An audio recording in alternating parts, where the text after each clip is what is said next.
Hey guys, today I'll be breaking down Souriano and Unit's amazing performance in FNCS heats. This will be a bite-sized overview revealing their general game plan, how they approach certain situations, maintaining high ground for all moving zones, and eventually winning the game.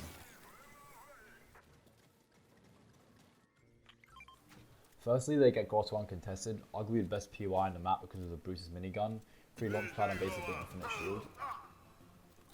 First zone pulls far to the bottom left of the map, meaning there'll be a lot of natural congestion around the northeast, around Agency.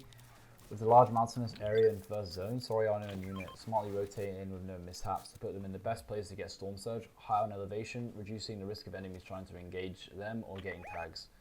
Also, because of Grotto's loadout, the double heavy sniper gives Souriano and Unit a lot more flexibility as they can get tags from very far away. See here as they line up heavy snipes from over 200 meters away onto the congestion edge of zone. It's notable how no teams even dare to go near them, so they control this whole mountainous area. Teams are forced to rotate along the natural low ground by Agency or completely hold position until Souriano and Unit rotate. So they also realize this, so they're obviously taking advantage of a small window of time by rotating almost instantly to third zone. Notice how other teams start to travel over the hill area after the heavy snipers have moved on.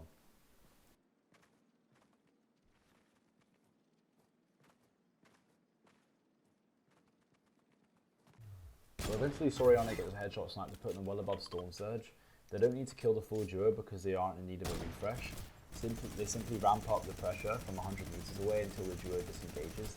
Remember, once the duo failed to revive maybe once or twice, they're getting the call that they need to get out, as we see here. So Souriano can get the 157 damage finish to put them at a really good spot for Surge. They go back to their base on the hill and don't even have to invest mats to establish themselves. That's the heavy sniper's job. Simply building a 1x1 on a small patch of elevation meant all teams near avoided this. I like their game sense in terms of recognizing fake bases. Whoever made this fake base did quite a bad job at covering the fact it was a fake, as it was only supported by one wall, a real giveaway that no one's in it.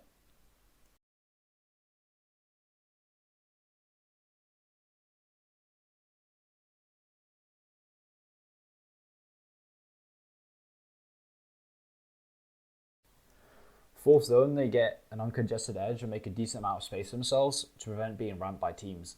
Getting high ground is obviously in their plan here. They build up 3 levels. However, Souriano stays 1 level below just to prevent them getting in the way of each other, I suppose, as they are both holding the same sightlines. Quick and underrated method. They group up on the same layer once those first launch pads are set down to prevent height from being taken from them.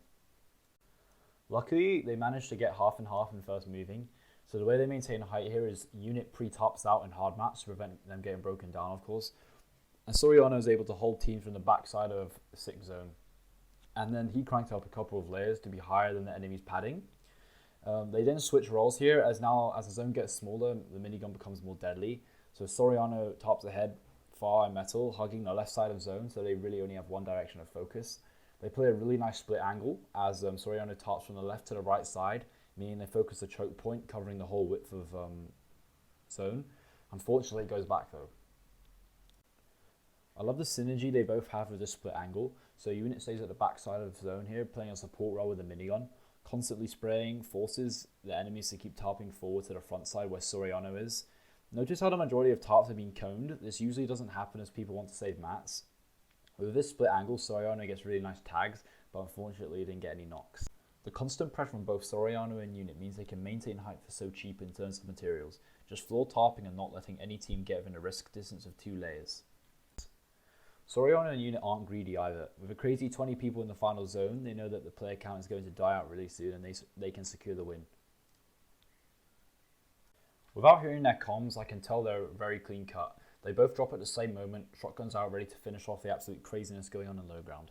Their patience to not go for kills, as top 10 and top 5 was yet to come in the 9th zone, proved a much better trade-off, meaning they were able to max out on placement points. Thanks for watching the video. Please like and subscribe. If you want any more videos like this, please let me know in the comments.